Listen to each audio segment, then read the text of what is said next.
All right. Hi, everyone. Good evening. Thank you for joining. As Jonathan mentioned, we're going to have like 3 sections to the panel. We're going to start with some quick intros, just so you know who is talking to you tonight. And then we're going to have 5 questions that each Adi representing the engineering side of the house, Kyla representing the security side of the house, will refer to, and then we'll take it from there. We're going to finish with a lightning round, just to spice things up, like very fast questions and answers. And then we're going to open it for some questions from the crowd. And that's it. All right. And with that, I'll start. I'll introduce myself. So I'm Ori. I'm leading product management at Checkmarx. It's been year 7 for me. I started many years in engineering. I was a QA manager and then switched. No, not 6, 7. We do that joke once. So I started in engineering, and after a couple of years, switched over to product management. This is what I'm doing. I help Checkmarx transfer from on-prem to cloud, from products to platform, and over the last 18 years, also the shift towards agentic and AI, and what we're going to talk about today. I'm based out of North Carolina. I moved there last year, and that's it. Over to you, Adi. Me? Okay. Yep. All right. So first, maybe this is going to be very authentic. We never practiced this, so just so you know, and tell you what to expect. So I'm Adi. I'm also based in North Carolina, about an hour away from this guy. So we know each other for many years. But today I'm a CTO at a company called Exiger. Exiger is a supply chain risk management company. On the capacity of a CTO, I own engineering, security, DevOps, the cloud ops, QA, basically pretty much everything technology. Before that, I was Resilient. It's a CPQ and price management, again as a CTO, so I kind of a serial CTO. In all of those capacities, my first, probably number 1 task was to transform the company.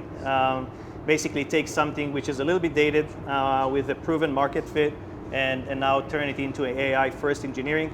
And bring all the best practices and everything that's going on. So I'm here, happy to share at least my experience as an engineering and also.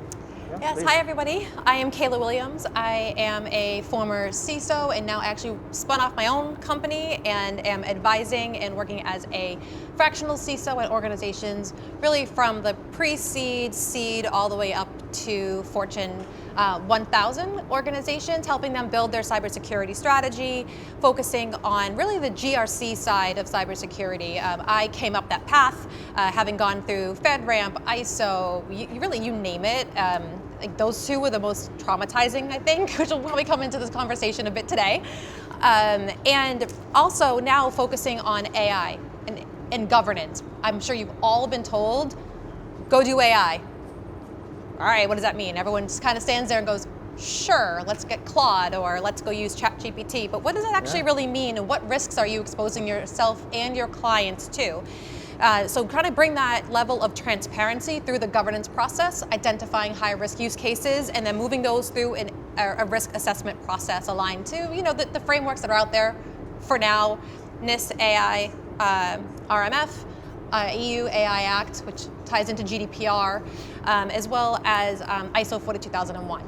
So kind of spanning quite a few disciplines, but I really feel that it has prepared me for this conversation. We talked and joked about not being totally adversarial, but I think everyone in this room knows the relationship between security and engineering has not always been the best relationship. I think we all have battle scars, and we hope to give you some takeaways today so that you don't have that experience yourself, or at least it's a lesson and you are prepared for it. All right, perfect. Thanks, Adi. Thanks, Kyla. So starting with the first question, and Kyla kind of touched it a bit. So AI has been positioned as both a superpower, but also as a security risk. From each of your perspective, and we'll start with you, Kyla. Sure. What's the biggest real change AI is already driving in application security and security in general? Yeah. And what's mostly hyped today? Today, I would say the biggest change is velocity. development is happening like that. And it's expanding the attack surface far quicker than traditional AppSec programs can keep up with. So you have to be able to pivot your existing AppSec programs more towards the developer and putting it in their hands and preparing them. So I feel like that is an opportunity, and it's also a risk, because there's been the, how do I say this, the most politically correct way. There's always been this feeling that security owns security risk, and that's not necessarily the case. So that's where a lot of the headbutting comes in. But the opportunity is to upskill your developers to address the vulnerabilities in the code earlier in the pipeline, dealing with it as they're head on, and learning the context through tools or through discussions with their security team. So I kind of feel like that's where the opportunity is. And hype, I would have to say, is security decision making. Absolutely not. There always has to be a security person in the loop, or enterprise risk, or GRC, whatever the title is. AI cannot make a decision. Certainly not a security one. Yeah, I think that what I'm hearing from Checkmark customers, that some are here, is keeping the human in the loop. Yes. For the short term is something that we have to do. It might, or it for sure change in the future, but for now, we have to keep the human in the loop. Completely agree. We're not there yet. Yep, absolutely. Adi, what's your I'll perspective? jump in a little bit. So no blood on the first question. All right. I mean, wait, we I'm preparing. Let's wait. Wait for the second question. agree, The blood will come in the second sort question. of agreement right now. So, so I think that the two things is, like, first we can do like a true triage. I mean, it's something that we can sit in front of something that more elaborative based on the AI that actually enhance and enrich give some more context and more information. So it's a shorten the time. I mean, to resolve things, basically to mitigate and sort things out. And also, and like you kind of touched that a little bit, it's about the ownership. If it was like security was someone else's problem, now with the development empowerment and put it in the IDEs and everything like that, I mean, basically I can hold my developers accountable better than before, and not just saying, hey, you're accountable without kind of backing it up with some tool support. I mean, on the hype side, as now I totally agree with you, is that the perception that AI will sort it out and this is it, game over. Security is solved, check. That's not going to happen. The human will be in the loop, at least for a while, and we'll probably talk about it later. Yep. All right. So now, sharpen your knives. All right. Because here's the Ready. real question. So how will, or already, is agentic AI changing the relationship between developers and security teams? Will AI finally make secure coding easier, or does it just create a new layer of risk?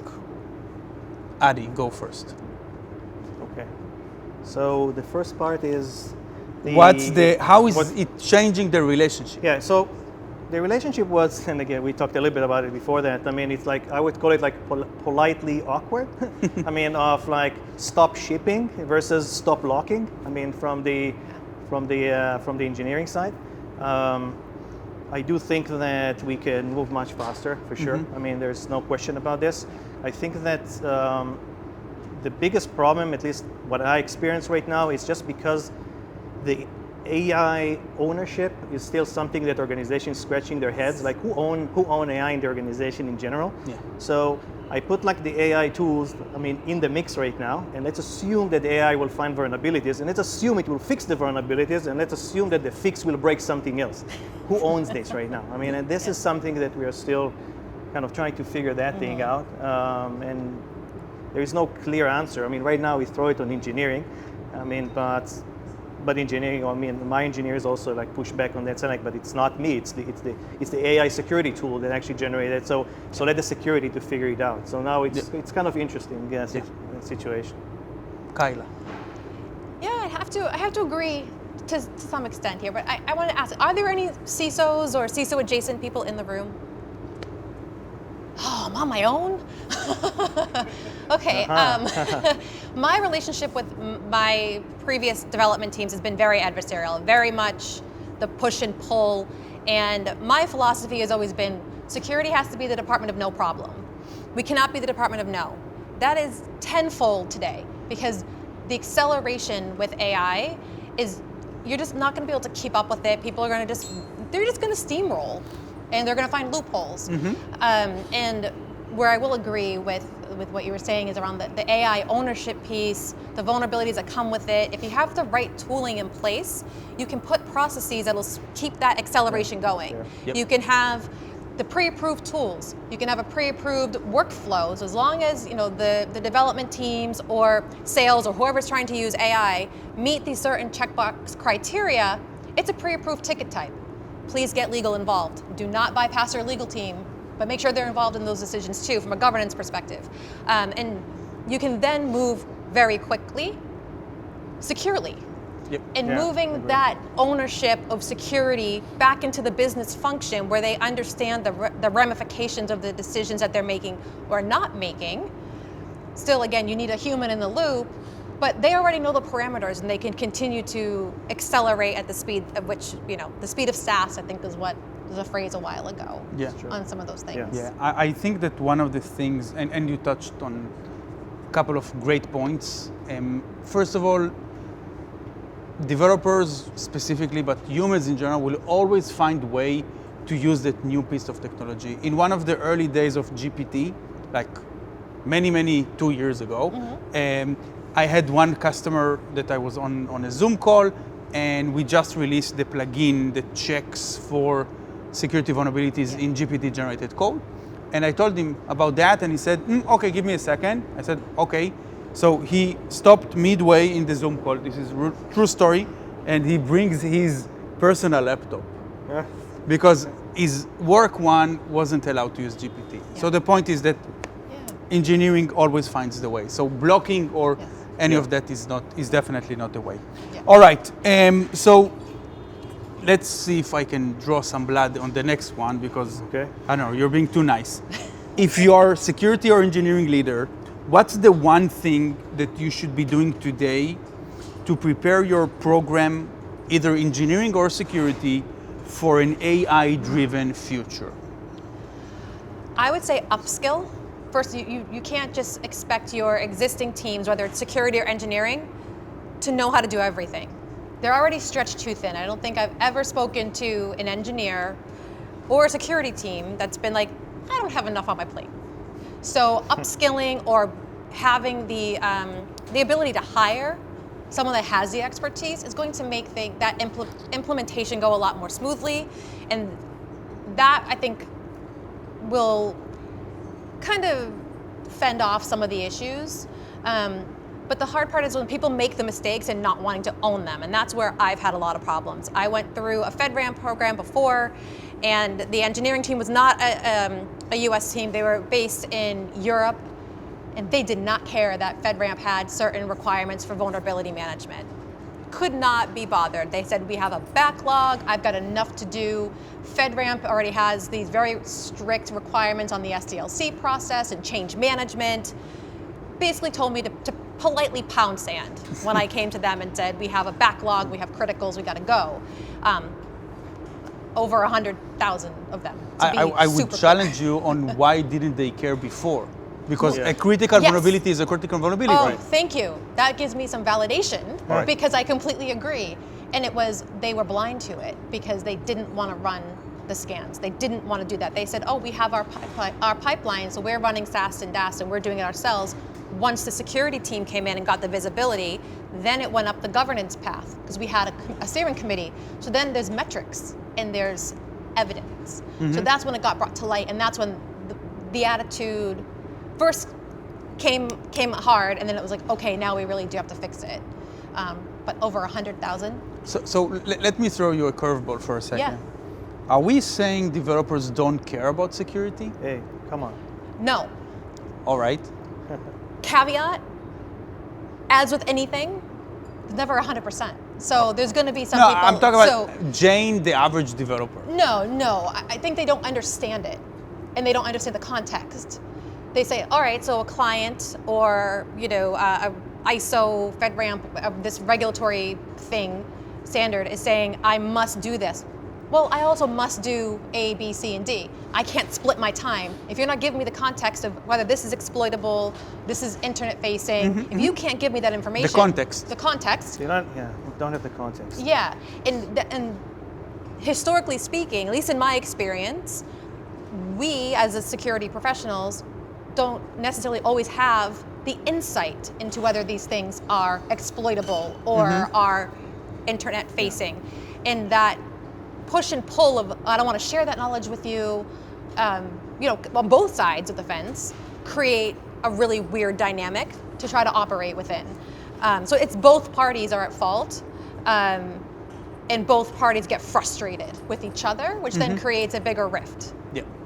Well, my guys, first and foremost, care about security like many other things. It's part of what we call the layer cake and the things that they need to clean up from their backlog. Yep. So if this is related to story points and or tickets closure, I mean, based on the KPIs, they will figure it out. I mean, let's just start with that. To your question, I think at the biggest back, and I think it might sound boring, but it's super critical from the tools adoption perspective, is tooling and tools unification because we had many different tools right now and it's a mess. So the first thing and the second thing, which I found the most important thing in the AI era, and very specifically to get the true value for AI and security, is fix the data. I mean the data structures and the data storage and where you put and consolidate everything. Because at least in our house back then, in my role, we had at least 5 different places where we store like the APIs thingy, the SCA thingy, like we were all over the place. So the value that we could extract and leverage from the AI was just not there. I mean, the moment that we put it all together in one spot and we can train like the model and the things that we build either in-house or we acquire from the outside, it just make a huge difference. So I would actually focus on unification and data. So, sorry, if I may, just one thing you said that I completely agree with. If your security team or your risk teams are tracking ticket closure for vulnerability management, they're obsolete. They're not doing this right. That's a very, very old metric. They should be looking at the risk reduction, not the ticket closure, because you can be closing a bunch of low risk tickets very easily, right? Especially with AI now, you can start to do that. But if you have high risk tickets that are sitting open, then what? You're exposed. So flipping the script on the way that you're reporting to a risk perspective, that lens is going to be value add, and the ROI, you'll be able to see that. Absolutely. So, I mean, here, and I'm going off script. I always go off script. Makes it more interesting. It's like Russian roulette for questions. Do we believe that agentic AI and AI in general has the ability to make developers' life and security teams' life easier? Because you have the agent run overnight, you have the SaaS, SCA, DAS, and so on, run overnight, over the hour, over the whatever, doesn't really matter the time period. And you come in the morning and you have the PR and you look at it and you accept or you modify, and you have one less thing to worry about, which is now security. Do we believe we are close or already there? Well, I'll start. Yeah. I don't think so. All right. But just because the biggest problem that we see, I mean, even when we wake up in the morning and see those fixes that you're talking about, is that it's very evident when you see that it's lack of the business context and understanding. So they throw code on it, but it's not necessarily the right one to actually solve the actual problem. So it might figure out the vulnerability, but it's opened some other kind of a logic issues and some stuff like that, and we saw that. The other challenge that we have, by the way, is that we have shadowed AI and vibe coding all over the place. I mean, and it's completely out of control. So we're kind of trying to manage this very fine line about, hey, I mean, in my previous company, it was an uphill. We tried to convince everyone to use it. In my current company, everyone is using it. And every morning, someone wake up in the morning say, oh, I need the data from you. By the way, I developed overnight this tool. Please feed this system. I said, that's not an approved system. No one know where the data goes. No one know nothing. So now we have like... Now we have 10 times now we have more 10 developers. times more developers, out of control. I mean, and the problem is actually increased and not decreased. Yeah, I mean, I have to second that. I agree, and I think that the direction we're heading in is absolutely the right direction.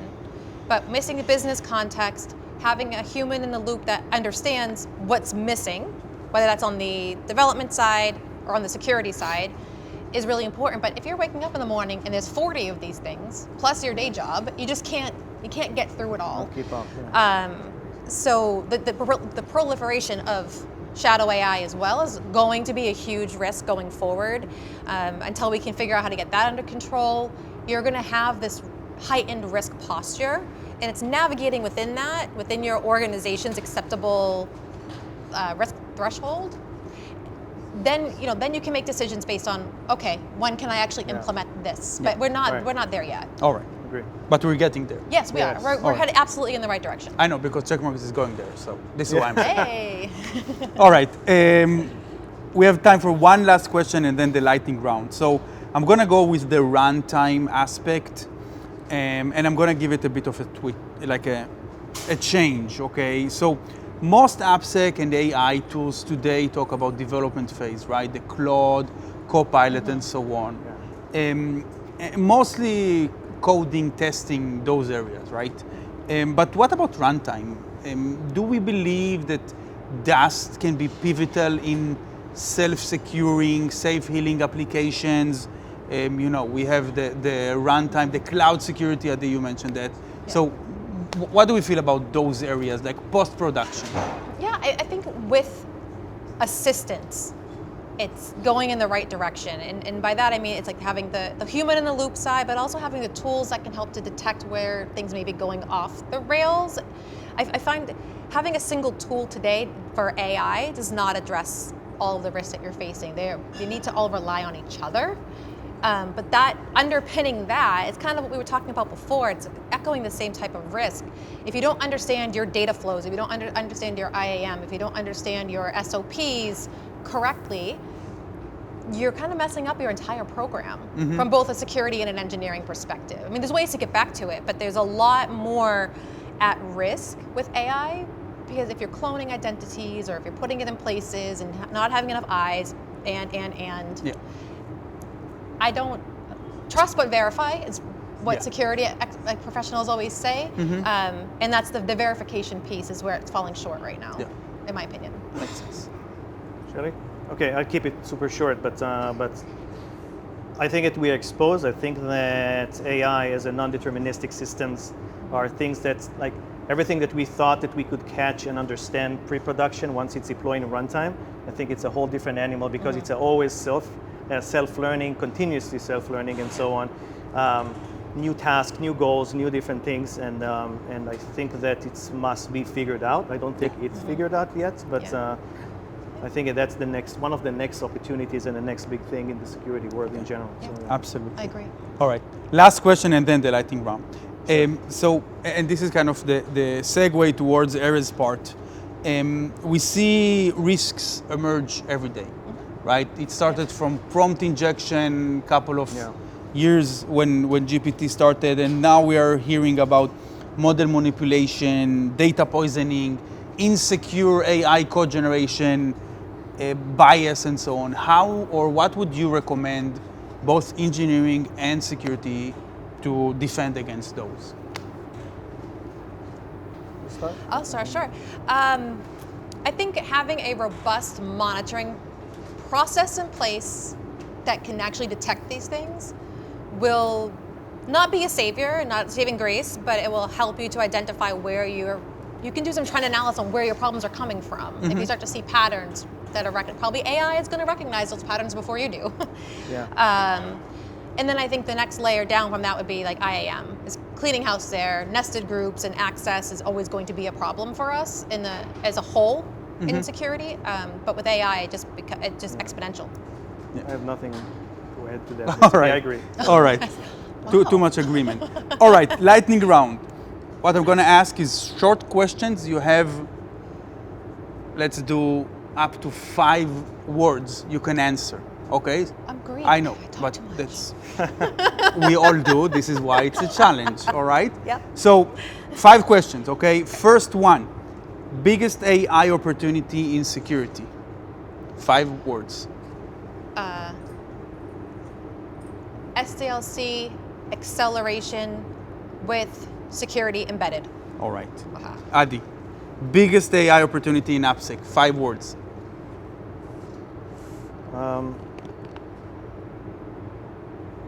Contextual and noise reduction. All right. Mine is self-healing apps. And I get 2 points Yeah, extra. that's That's good. actually a good That's one. good one. Yeah, I All right. Yeah. Thank you. Biggest AI risk today? Proliferation. Overconfident that AI can sort everything and not checking the answers, just assuming that they can solve everything. I'll accept that, although it's more than 5 But it's words, but true. I'll accept that. All right. One job or role in development or security that AI will augment and not replace. AppSec engineering. Security architect. All right. And now more on the business side, if you had to invest in one AI security capability, the wider term AI security, okay, not specifically application, what would it be? I know your answer, so. Runtime? Rogue agents. Rogue agents. All right. Exactly. I would have to say, it's tough, just one. You can have 2. All It right. is tough. Yeah. IAM All right. and SOC. All right. Last lightning round. Last question. One word, and now we're making it very difficult. One word that describes the future of application development in the AI era. One word. Acceleration. I use contextual. I'm back to the contextual. All right. To me, it's exciting, but all right. All right. So this concludes the defined part of the panel. We can open it for no. All right. So no questions. We'll be here after for Yes, questions. please. Adi, Kyla, thank you very Yes, much. Thank you. Thank you for Yeah, listening. Thank you.